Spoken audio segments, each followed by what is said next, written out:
فواحد يوم من الأيام من كثير الكلام بصاحب الزمان همس بذني، قال لي: ها ما شفتي الإمام المهدي؟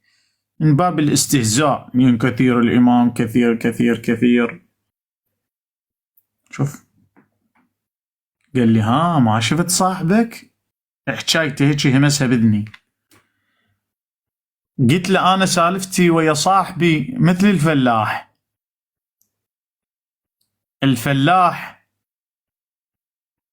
يلقي السماد ويلقيها وينتظر البذرة تخرج على التربة.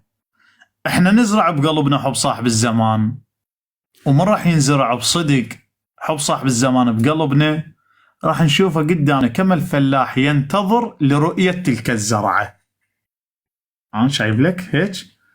الفلاح من يزرع ينتظر بتأمل وصبر، يصبر وتدبر حتى يرى تلك البذرة. نحن نسعي جاهدين على أن نزرع في قلوبنا صاحب الزمان وحب صاحب الزمان والعلاقة في قلبنا لصاحب الزمان، فنصبر ونتأمل ونتدبر لنرى ذلك الحب، لنرى سيد العشق، لنرى ذلك الإمام المهيمن السلطان صاحب العصر والزمان.